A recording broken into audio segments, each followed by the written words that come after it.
नमस्कार साथियों, आज फिर से एक बार हम प्रस्तुत हैं आप सभी के सामने ठाकुर जी की महिमा की कहानियों को लेकर। चलिए शुरुआत करते हैं। एक गांव में छज्जू नाम का एक आदमी रहता था। बड़ा ही सीधा साधा था। वह बड़ी ही ईमानदारी से गांव में गुड़ बेचने का काम करता था। उस गांव में वह अपनी पत्नी और 2 बेटों के साथ रहता था। उसकी पत्नी हर रोज़ गोपाल जी को नहलाती, भोग लगाती, आरती करती और उनका पूरा ध्यान रखती। उधर छज्जू भी दूर गांव में जाकर गुड़ बेचता था। इसी तरह उसकी ज़िंदगी अच्छे से चल रही थी। उसके बेटे भी बहुत नेक और आज्ञाकारी थे। एक दिन अचानक ही छज्जू की पत्नी चल बसी। पत्नी के मरने के बाद छज्जू बहुत उदास रहने लगा, लेकिन भगवान की जो इच्छा हो मानकर फिर वह अपने काम वापस जाने लगा। उसके बेटे उसको समझाते कि बाबा, अब हम अच्छा कमा लेते हैं तो आप अब घर पर बैठें, परंतु छज्जू न मानता। उसकी पत्नी रोज़ लड्डू गोपाल जी को भोग लगाती थी, लेकिन छज्जू को तो भोग लगाना आता ही नहीं था। परंतु अब वह थोड़ा सा गुड़ रखकर ठाकुर जी के आगे रख देता था। ठाकुर जी तो मीठे के शौकीन हैं, उनको तो गुड़ खाने का चस्का लग गया। छज्जू अब रोज़ काम जाने से पहले गोपाल जी को थोड़ा सा गुड़ भोग लगा देता था। एक दिन दोनों बेटे बोले, बाबा अब घर की मरम्मत करवानी है तो घर का सामान इधर उधर करना पड़ेगा। छज्जू बोले ठीक है, तो उन्होंने गोपाल जी को भी सामान के साथ अलमारी में ही भूलवश रख दिया। घर का काम शुरू हो गया, पर गोपाल जी को अब गुड़ का भोग ना लगता। छज्जू अब रोज़ की तरह गांव में गुड़ बेचने गया। रास्ते में थोड़ा सा आराम करने के लिए वह एक वृक्ष की छाया में बैठ गया। ठंडी ठंडी हवा चल रही थी। तभी उस ठंडी हवा के झोंकों के साथ छज्जूमल की आंख लग गई। उसे लगा कि कोई उसे उठा रहा है और कह रहा है कि बाबा, आज गुड़ ना दोगे। छज्जू ने 1-2 बार तो उस आवाज़ को अनसुना कर दिया।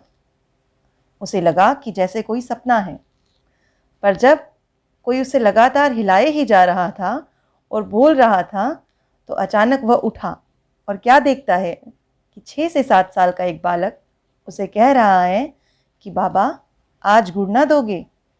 छज्जू मन में विचार करने लगा कि मैंने तो इस बच्चे को कभी गुड़ दिया ही नहीं।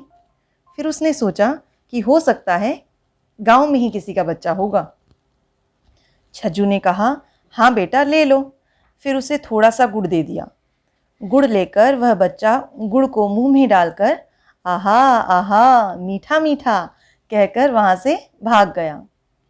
अब तो रोज़ ही वह बालक छज्जू को मिलता, उससे गुड़ लेता और नाचता गाता मीठा मीठा कहकर भाग जाता। छज्जूमल भी बच्चा समझकर उसको रोज़ गुड़ दे देता। अब घर का काम पूरा हो गया तो उस दिन से घर में हवन पूजन रखा गया। इसलिए छज्जू उस दिन गुड़ बेचने नहीं जा सका। परंतु वह बालक तो अपने नियम के अनुसार उस जगह पहुंच गया था, लेकिन उसने छज्जूमल को वहाँ नहीं पाया। बालक ने तो घर जाकर मैया की जान खा ली और ताथा थैया मचाने लगा और बोला, मुझे तो बस गुड़ ही चाहिए, मुझे तो बस गुड़ ही चाहिए। मैया ने बहुत समझाया, बेटा बर्फ़ी खा ले, मिठाई खा ले, जो चाहूँ वो ला कर दे दूँ। सब ला कर दिया, लेकिन वह तो बस गुड़ खाने को ही मचले जा रहा था। मैया से बालक का रोना सहन नहीं हुआ और छज्जू के घर का पता इधर उधर से पूछते पूछते वह छज्जू के घर जा ही पहुंची और जाकर क्या कहती है कि बाबा, मेरे बालक को तो आपने गुड़ की आदत डाल दी। आज आप आए नहीं ना, तो गुड़ खाए बिना यह मान ही नहीं रहा। तब छज्जू को उस बालक पर बड़ा प्यार आया। उसने उसे अपनी गोदी में बिठाया और गोदी में बिठाकर गुड़ खिलाने लगा। बालक को गुड़ खिलाते खिलाते पता नहीं क्यों छज्जू की आंखों में प्रेम के आंसू आ गए। हृदय में अजीब सी हलचल होने लगी। गुड़ खाकर बालक तो मीठा मीठा कहकर अपने घर फिर से चला गया। हवन पूजन के बाद एक बार फिर से गोपाल जी की मूर्ति को रखा गया।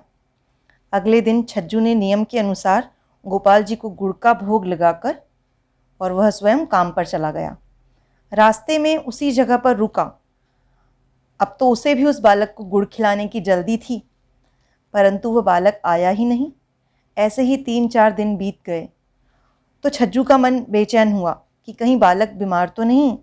उसने गांव जाकर सबको बालक के बारे में पूछा तो सबने कहा ऐसा तो कोई बालक यहाँ रहता ही नहीं। वह हैरान परेशान होकर वापस घर पहुंचा।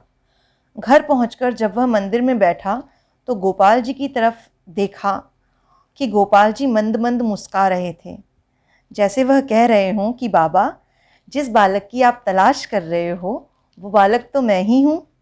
छज्जू का माथा ठनका और वह सोचने लगा कि यह तो साक्षात गोपाल जी मुझसे गुड़ खाने आते थे और मैं मूर्ख उन्हें पहचान ही न पाया। वह कहने लगे, हे गोपाल जी, धन्य हो आप। गोपाल जी की ओर देख के उसकी आंखों से आंसुओं की धारा बहने लगी। सचमुच ही भगवान प्रेम के वशीभूत होते हैं। बोलिए जय श्री राधे कृष्ण।